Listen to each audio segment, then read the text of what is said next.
Tomato ಹಣ್ಣು ಚಿತ್ರಾನ್ನ ಆಯಿತು, ನಿಂಬೆಹಣ್ಣು ಚಿತ್ರಾನ್ನ ಆಯಿತು. ನಾನು ಇವತ್ತಿನ ವೀಡಿಯೋದಲ್ಲಿ ತೋರಿಸ್ಕೊಡ್ತಾ ಇರೋಂಥ ಸ್ಪೆಷಲ್ ಆಗಿರೋ ಚಿತ್ರಾನ್ನ ಮಾಡಿ ತೋರಿಸ್ತಾ ಇದ್ದೀನಿ. ವೀಡಿಯೋನ ಸ್ಕಿಪ್ ಮಾಡ್ತೀರಾ ನೋಡಿ. ಮಸಾಲೆ ಚಿತ್ರಾನ್ನ ಮಾಡ್ತಾಯಿದ್ದೀನಿ.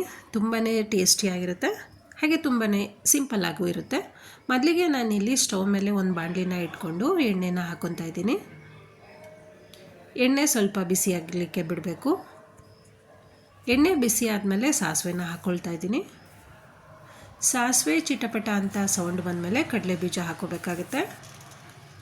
ಕಡಲೆ ಬೀಜ ಇಷ್ಟಪಡೋರು ಇನ್ನೂ ಸ್ವಲ್ಪ ಹೆಚ್ಚಿಗೆ ಹಾಕೊಬೋದು. ಕಡಲೆ ಬೀಜ ಸ್ವಲ್ಪ ಫ್ರೈ ಆದಮೇಲೆ ಕಡಲೆಬೇಳೆ ಹಾಕ್ಕೊಬೇಕಾಗುತ್ತೆ. ಕಡಲೆಬೇಳೆ ಜೊತೆಗೆ ಉದ್ದಿನಬೇಳೆ ಕೂಡ ಹಾಕ್ಕೊತಾ ಇದ್ದೀನಿ. ಉದ್ದಿನಬೇಳೆ 1 ಸ್ಪೂನ್ ಆದರೆ ಸಾಕು. ಮೂರನ್ನು ಸ್ವಲ್ಪ ಫ್ರೈ ಮಾಡ್ಕೊಳ್ಳೋಣ. ಒಂದು 1/4 ಭಾಗ ಫ್ರೈ ಮಾಡ್ಕೊಳ್ಳೋಣ. ಕಡಲೆಬೇಳೆ ಕಡಲೆ ಬೀಜ ಸ್ವಲ್ಪ ಫ್ರೈ ಆದಮೇಲೆ ಹಸಿರು ಮೆಣಸಿನ್ಕಾಯಿ ಹಾಕ್ಕೊತಾ ಇದ್ದೀನಿ. ನಿಮಗೇನಾದರೂ ಗೊಜ್ಜು ಜಾಸ್ತಿ ಬೇಕು ಅಂದರೆ ಹಸಿರು ಮೆಣಸಿನ್ಕಾಯಿ ಇನ್ನೂ ಸ್ವಲ್ಪ ಜಾಸ್ತಿ ಹಾಕ್ಕೊಳ್ಳಿ. ನೀವು ಈ ಥರ ಗೊಜ್ಜು ಮಾಡಿ ಇಟ್ಕೊಂಡ್ರೆ ಫ್ರಿಜ್ಜಲ್ಲಿ 1 ವಾರದ ತನಕನೂ ಈ ಥರ ಗೊಜ್ಜು ಯೂಸ್ ಮಾಡ್ಕೊಬೋದು. ಚಿಕ್ಕದಾಗಿ ಕಟ್ ಮಾಡ್ಕೊಂಡಿರೋಂಥ ಬೆಳ್ಳುಳ್ಳಿನ ಹಾಕ್ಕೊಂಡು ಕರಿಬೇವಿನ ಸೊಪ್ಪು ಹಾಕ್ಕೊತಾ ಇದ್ದೀನಿ. ನೀಟಾಗಿ ಫ್ರೈ ಮಾಡ್ಕೊಬೇಕು. ಸ್ಟವ್ನ ಸಿಮ್ಮಲ್ಲಿ ಇಟ್ಟು ಒಂದು ಖಾರ ರುಬ್ಕೊಂಬರೋಣ ಬನ್ನಿ. ಜಾಸ್ತಿ ಉರಿ ಕೊಡೋಕೆ ಹೋಗ್ಬೇಡಿ, ಯಾಕಂದರೆ ಸೀದೋಗ್ಬಿಡುತ್ತೆ. ಒಂದು ಚಿಕ್ಕ ಜಾರ್ಗೆ ಕಾಯಿ ಪೀಸು ಸ್ವಲ್ಪ ಹಾಕ್ಕೊತಾ ಇದ್ದೀನಿ. ನೀವಿಲ್ಲಿ ಕಾಯಿ ತುರಿ ಕೂಡ ಯೂಸ್ ಮಾಡ್ಕೊಬೋದು. ಸ್ವಲ್ಪ ಅರಶಿನ ಪುಡಿ ಹಾಕ್ಕೊಳ್ತಾ ಇದ್ದೀನಿ.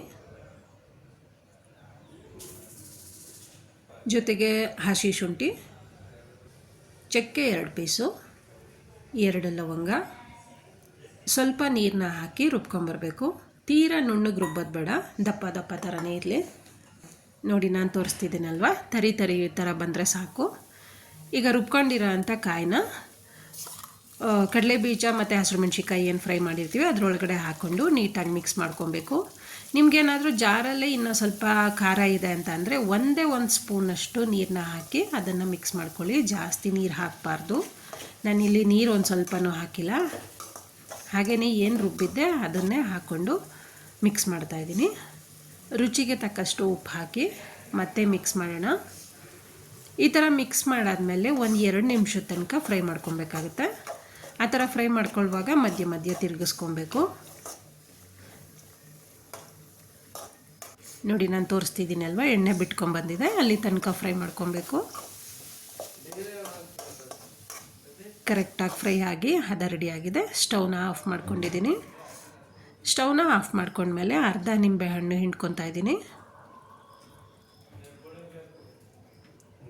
ನಿಂಬೆಹಣ್ಣು ಹಿಂಡಾದಮೇಲೆ ನೀಟಾಗಿ ಒಂದು ಸಲ ಮಿಕ್ಸ್ ಮಾಡಿ.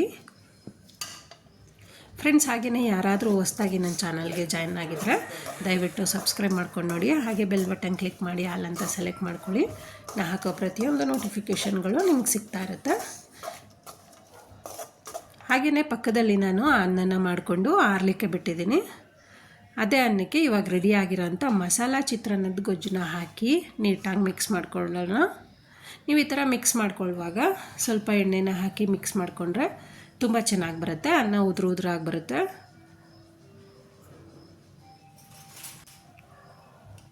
ಗೊಜ್ಜನ್ನ ಹಾಕಿದ್ಮೇಲೆ ನೀಟಾಗಿ ಕಲಿಸ್ಕೊಬೇಕು.